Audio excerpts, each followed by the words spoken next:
Hello and welcome to Illumination Podcast with Nick and KISMA. I'm Nick and we're back. We are so excited to be back after a short hiatus and ready to dive in with a brand new series called The 7 Secrets to Prosperity. Hello and welcome to Illumination Podcast with Nick and KISMA, bringing you ancient wisdom for modern day success so that you can have the mindset to get your life and business set. As always, thank you for tuning in. And if you're new to the podcast, take a quick second to hit the subscribe button in iTunes, SoundCloud, or Stitcher. If you want to get the inside info for this and every episode, as well as some free gifts, go to illuminationacademy.net/podcasts. And now let's dive in to get your mindset for your life and business set.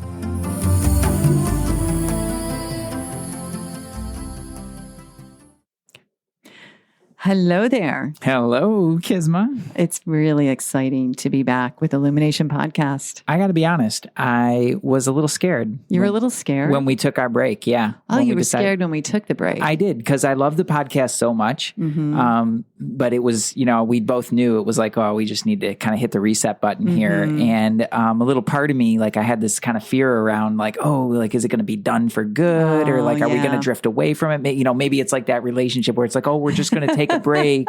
And then all of a sudden it's just done, Well, luckily that is not true. I'm so happy it's not. We've got all kinds of cool things happening. We really do. And just for everyone listening, if you didn't know, we just took a little space over the summer. We've been up to, 160 episodes or something. And it was like, wow, there's something that's going to shift and evolve. And we have a great supporter in our podcast, Ginny, who took a look and gave us some feedback and ideas. And we are here with more episodes, a little bit shorter than usual. So we're going to be asking for your feedback. They may not seem short to you, but we're going to keep it under 30 minutes. And, which can be a challenge because we like to talk. And we're just excited to kick it off with another series, which is called The 7 Secrets to Prosperity. Without further ado, I think now is a good time to just dive right into that. Dive right in, yeah. Well, it's interesting. I've been talking about prosperity a lot, as some of you know. Certainly Nick does. I have something called the Prosperity Code, which is a 90-day system to awaken your prosperity. And of course, I work with people one-on-one in prosperity. We've got the Prosperity Code Live coming up October 4th and 5th. You're all welcome. Just email me at hello@illuminationpodcast.com. But the point of all that was, in one of my Facebook groups, I did a series of videos and it was so well received. Like, just people loved it. And I thought, we have to bring this to the podcast. And I know having you here, Nick, will bring it a different nuance and flavor, and we'll be able to send everybody away with some actionable tips and ideas to take this information and knowledge and make it even more transformational. Yeah. And I think on a broader level, it's important to just talk about prosperity in general for just a moment, about like, well, definitely. Why is this important? I mean, it's something that you've really brought into the healing coaching world in your own unique way. But it's something that often gets missed. Mm-hmm. So I'm wondering, if you want to take a minute and just kind of talk about the importance of prosperity in healing and transformation in general. Yeah, for sure. Prosperity for me is wealth, is energy or health, love, and spirituality. For me, spirituality being the highest point. And you'll understand that as we go through this series, why that is so. But it's really easy if you're an entrepreneur, or even if you're in corporate, or you're a stay-at-home parent or retired, that we can get into a lack mindset. And that lack mindset is just permeating the planet right now. And that's not the way we were designed to be as humans. We're here. If some of you remember our series on the universal laws, we're really here to expand in full life force. And that includes prosperity. Yeah. I think about it as a flow personally. It's a flow. It's a way of being, and it's a way where everyone deserves to be in prosperity. Yeah. It might be a different degree from your neighbor or somebody else. That's okay. This isn't about comparing numbers. This isn't about, spreadsheets. This is about the essence and the flavor and the frequency and vibration of prosperity. That's such a more fun way. Way more fun way to look at it. For sure. And I just like, it's not about more, that's greed. This is about greed. Prosperity is about really, being a conduit for for that to come through you. And I love how you said that. It's whether it's money or whether it's love, you know, whether it's kindness or compassion, like whatever those things are, is to have a really healthy flow of that as you, the conduit, flowing into the world. Exactly. And so what happens, like when you use that word conduit, when the conduit, when the person, when the soul, when the energy, whatever it is, when the business gets congested, the flow of prosperity doesn't happen. So we're going to talk about 3 main things today that will help you decongest and stay open to allowing that receptivity of prosperity. And number one, I'm going to mention all of them, and then we're going to go through. So the 3 things today we're going to talk about: don't make money wrong, don't make people who have money wrong, and forgive your past money mistakes. That's an important one. So if anyone's listening, you might all of a sudden go, I kind of feel like heavy out. Don't worry, we're going to turn it around, because all of those have like a feeling of either judgment or guilt or shame. And all of those lower vibe things need to go in order to increase your prosperity. That's really one of the true secrets, because people teach manifesting and vision board and all of that, which is beautiful. But I always say to my students and clients, you could set up your vision board and do that for 20 minutes a day. But if the rest of the day you're making money wrong in different ways, or you're jealous or making someone who makes a lot of money wrong, you've just recongested your wealth container, your money energy container. Yeah. So the first one, don't make money wrong. I mean, I think one of the ways, just speaking for myself personally, one of the ways that this has showed up is having a feeling of like, I just want to make enough money that I just never want to think about it. I never want to have to think about it. Oh, sad. Right. It's like not thinking about your pet. I'm going to feed my dog enough today so I never have to feed so I don't have to think about him anymore. Leonard would be so sad. But yeah, that was definitely something that I went through of like at least I had kind of moved out of the, for me at that particular point, it moved out of it's like, the starving artist thing from being a musician and all that, but into the point of like, man, I just don't want to ever have to think about this again. Right. That was one of the ways that I found myself making it wrong. Yeah. I love that. That's so good. Yeah. And other ways is, which is tied into quote unquote money mistakes, but not quite. This one might be, maybe you invest in something. We have a lot of people out there that listen that are in personal growth, spiritual growth, or maybe you invest in a new car and all of a sudden there's like, oh, it's too much money, or I shouldn't be spending this money kind of thing. You're putting that should energy, which carries like a shame energy, into your money and therefore into the very thing that you buy. It can happen when someone has a spiritual practice and they're really in that belief that money is the root of all evil. This is something that's been taught to control the masses. The attachment to money is the root of all evil. The attachment to ice cream is the attachment to anything is what creates agitation in a human being's mind. It's not the object itself. Money is energy like everything else. So having that making it wrong energy will just really close up the channels of your receptivity, of your abundance, and make it feel really heavy. And so the relationship you have with money will be off. Yeah. Now, earlier I had shared, one of the ways that this shows up in my head and in the conversation that I was having, and just really just my attitude towards money. And I know that you've worked with a ton of people around these issues and worked with them in really deep ways to resolve them. I'm wondering, what are some of the things that you've noticed that people have in their attitude towards money, how that shows up in their conversation, and even maybe how it shows up in their actions? That's a really great question. What will happen oftentimes in thoughts and words is somebody will be before something, an action, a choice, a purchase, something that's going to be amazing for their life, for their business. And they will not step in because they'll say it's too expensive. They can't afford it. They don't have enough money. And the truth is, if there's something that at a soul level is really important and it's the next right place, that step in, that stretch really opens up so much for you to receive more, because money is energy. It flows out, it flows in. And one must be really clear and clean to have that flow. But as soon as we blame money and make it an excuse, we're actually making it wrong. When we're making money an excuse to not elevate in our life, in our business, in our investments, we're blaming money, and money is not to blame. Right. That's really interesting.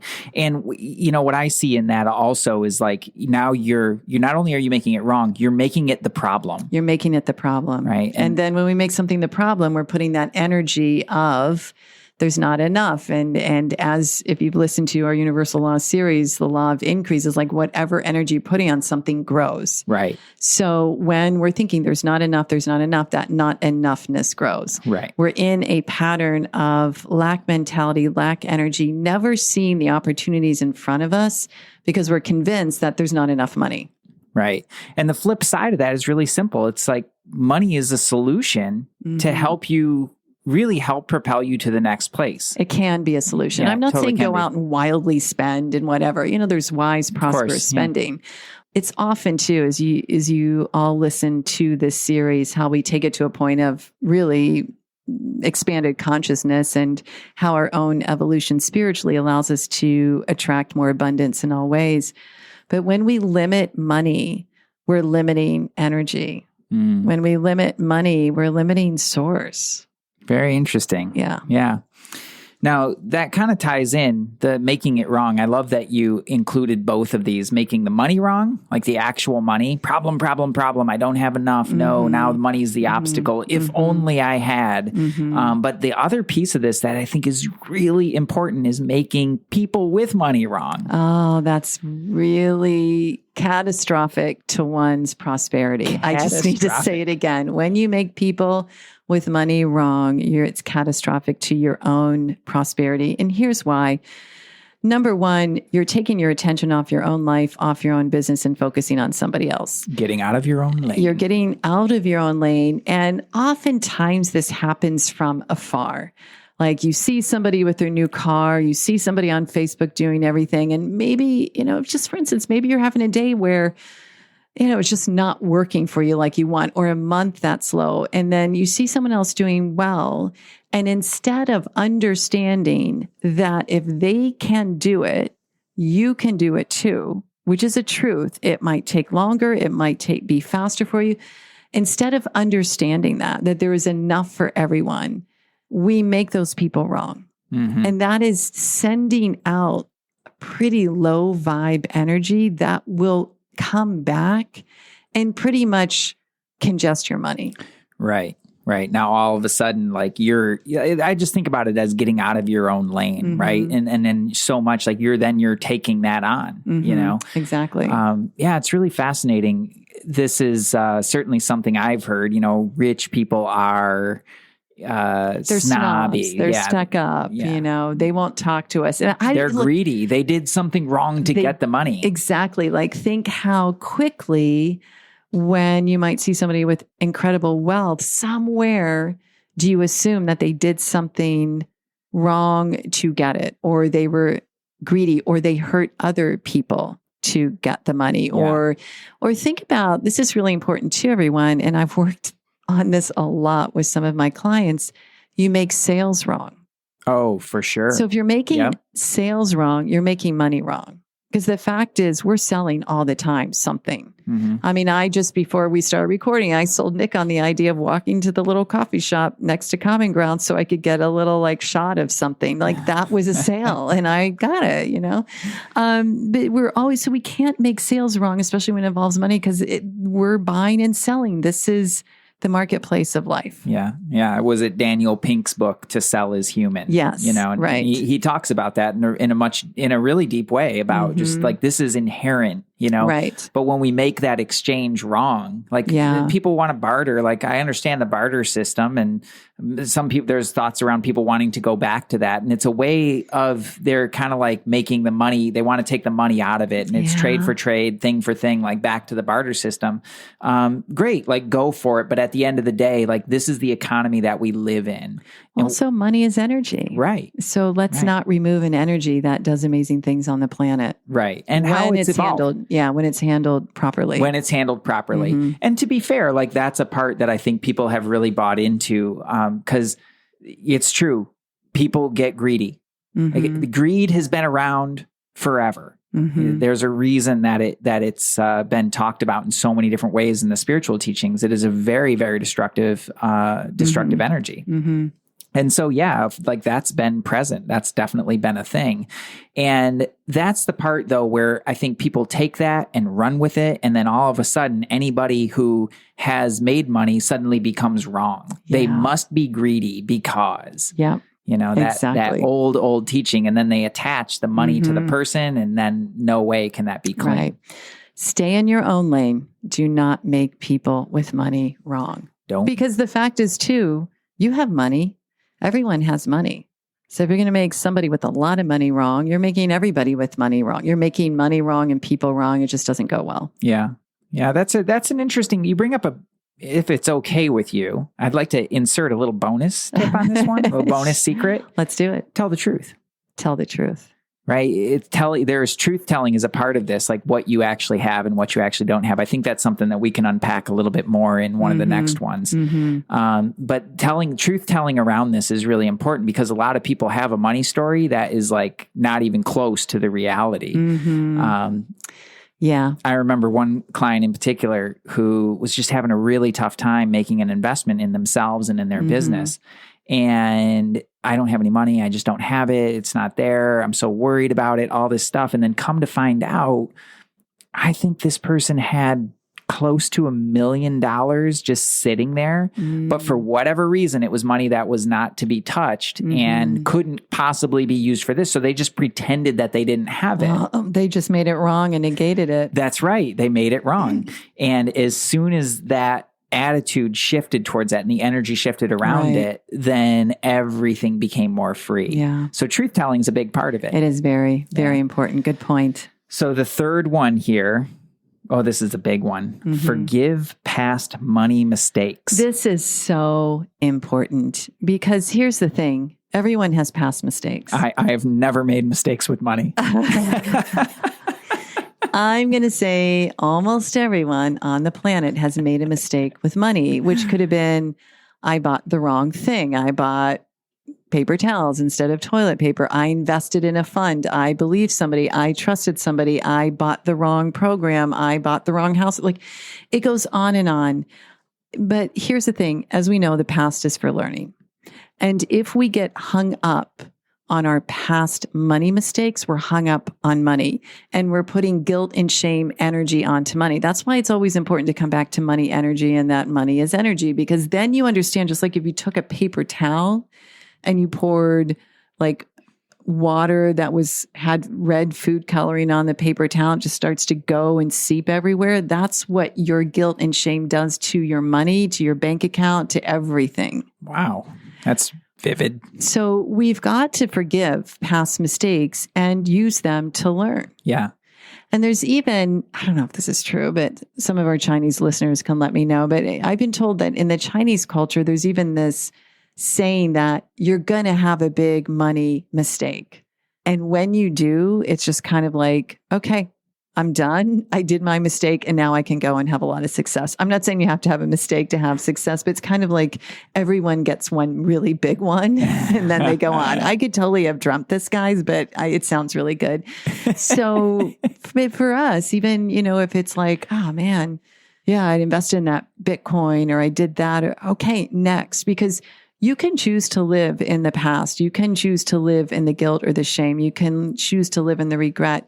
Every moment you do that, you're robbing yourself of the present, which means you're robbing yourself of your current prosperity that could be multiplying exponentially. Well, I think about myself. This is something I'm not sure where I got this from, but it's something that I just learned like at a pretty young age. Like I was still in my teens, and somewhere in me, it just connected that mistakes cost money.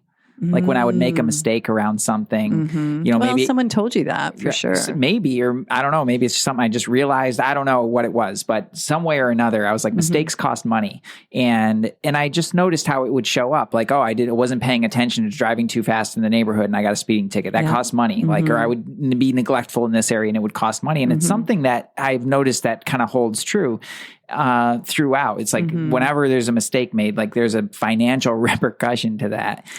And I don't know that that's the healthiest attitude towards it, like mistakes cost money, but it's something that I realized, and it's something that I took with me. And when I really got right with that, it really didn't take me long to get right with that and to realize that, okay, great. Like it's actually a great equalizer, and it's a way of making it right. So you talk about that idea, whether it's true or not, in the Chinese culture about your big money mistake. It's like, wow, okay, I can set that right. I can make this right. And then I can move forward in a really positive way. And it keeps you out of the past. Exactly. In that way. And I think that's important. Like it's so important to stay out of that. You never know what the karma is and what debt you're actually paying off. But the most important place is right now. That's right. Mistakes can cost money, energy, whatever, or they could be learning and building experiences that when you put them to use, create exponential increase in all areas of prosperity. Right. But it has, it's really making right around it. And I just love, like, forgiveness is such a wonder drug. And this is where, I wanted to pivot in this episode to a few like steps that everyone can do at home to raise their prosperity frequency and kind of wipe out these issues. And I let's reverse engineer it. I think addressing this one and forgiving your past money mistakes, take a little time, everyone, to just sit and be willing to write down, whether you journal or it's a piece of paper, but there's something about and don't write it a bunch, just one time, every mistake that comes up that you're thinking about, and you'll get to the one that feels really chunky, and you're just going to write it down once, and then you're going to get a clean piece of paper, and you're going to write down a positive statement. So, for instance, say, the mistake was, I overspent on that used car in 1999. All right. Then write that down, let it go. And then you're going to write on the clean paper, I make wise and prosperous investments, right? I purchase things wisely. I'm smart with my money, right? So it's like, because we don't want to stay in the negative. We just want to get it out and then rewrite. Or you could say, I always am open to making the exact right purchase. Just change it and make it positive. Yeah, that's a really good one. And just, I think, like making peace with it, kind of like how you would make peace with a friend. Right. If you've had an argument or something like that, it's like there's that peace starts within you. You make it right within you, and then the relationship can work itself out. And I bet for everyone that has like that really strong, what you feel is a past money mistake, if you just kind of keep following the pattern forward, you're going to see where you learned, where you turn things around, where there's actually been, that light at the end of the tunnel. And maybe in some ways it had to happen in order for you to elevate in your life and business. Yeah. I would definitely look for those little clues. There's so many little treasures in there. There are so many treasures. I mean, that's the thing, right? Every experience has a spiritual lesson if we're willing to look at it. When you get that spiritual lesson, you can't put a price tag on it. Yeah. You really can't. Yeah, true story. What else you got there? Well, when we look at making people wrong, here's what you're going to do. Back to our universal law episodes, there's one called the law of supply and demand. What happens when you're seeing somebody and you're just like, oh, it's never going to work for me. Look at them. And you're going to know when you have that sort of negative thought flow. You don't need to spend a lot of time on it, but just simply praise them quietly. And it's this simple. It's like, way to go. Like, look at them. That's awesome. And then cut the cords and be done. Because if they can do it, you can do it. And if you put increased energy on them, if you're really brave enough to go, way to go, I hope they get so much more, that increased energy comes back to you. Yeah. Whereas if you put lack energy onto them, like, oh, who do they think they are? They don't deserve it. Oh, dude, that's going to come back on you. Yeah. Big old boomerang. Yeah. So awesome. Look at them go, way to go. You don't have to love what they're selling, what they're doing, whatever. Just like, and think like, I bet they've been really devoted to that. That's awesome. Back into your own divine success track. Yeah. You can reference that back in episode 124 a year ago. I can't believe it. We recorded that. It's called The Law of Supply. It's a part of the Working with the Law series. It's so good. I mean, a big playground for this oftentimes, especially in our world, in the entrepreneurial world, is, you know, you see people on Facebook, and there are certain people that are they're just like really bold and out there with, you know, how much money they've made or how many people they've helped and all this stuff. And it's really easy, I think, sometimes when you're not feeling so great about yourself, or maybe you're not taking the actions, it's really easy to dump on that. Right. And compare. Yeah, which is, you know, it's just not helpful. I love the way that you put that. It's just, like, it doesn't have to take a long time. It's not like a big hour-long process. You take a few moments. There's no shrine built to these people. Like, do not light a candle to them, but just be like, "That's awesome, way to go, dude," or whatever. Yeah, you know? may you have that and so much more, and everything your heart desires. And it really shows a sense of confidence of like, yeah, I got this. I'm back in my manifesting lane. Yeah. Yeah. Anything else to add? Well, I was thinking about the money. You know, what ways can you decongest any place where you might make money wrong? And one of the things definitely is to watch your thoughts and your words. So if you're one of those people that is like, I can't afford it, take that out of your language. Because when you really begin to understand what we're talking about, you'll understand there is an unlimited supply, and you can afford it. You may need to shift some things in your life. So it's more about, I'm choosing to not spend that right now. I'm just choosing not to buy that right now. Yeah. Right. Like I often, I'll tell my clients, it's the right value of something. So I'll be like, oh, right now, that value of that thing is just not that important to me. And when you understand that, it's like, oh, it doesn't create any anxiety. Yeah. Because the moment I can't afford it, it closes off those channels. Yeah.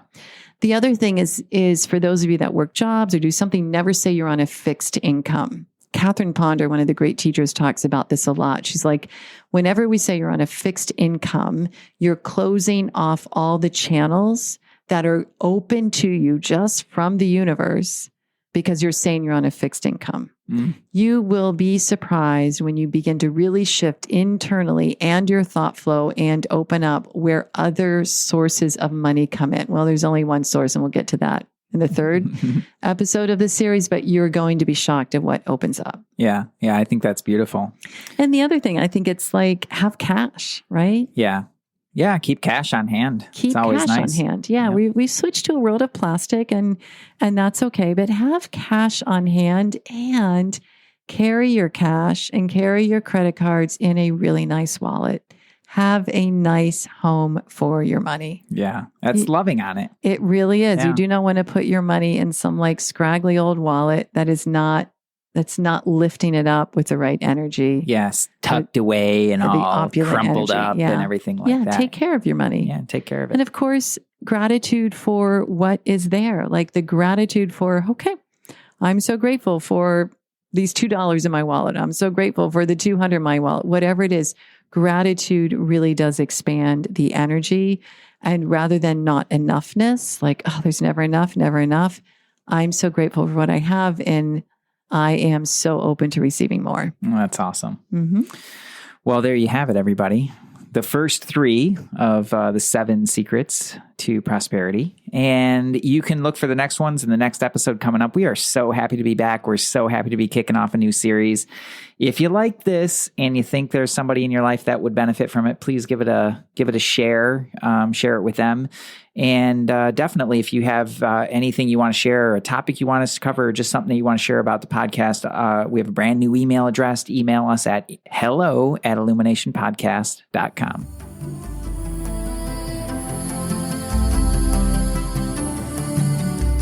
Hey, thanks for jamming with us today. And if you enjoy Illumination Podcast, please go ahead and share it with someone you love. Give us a rating, review, download our podcast. And remember, you can find us at illuminationacademy.net/podcasts. Talk to you soon. Namaste.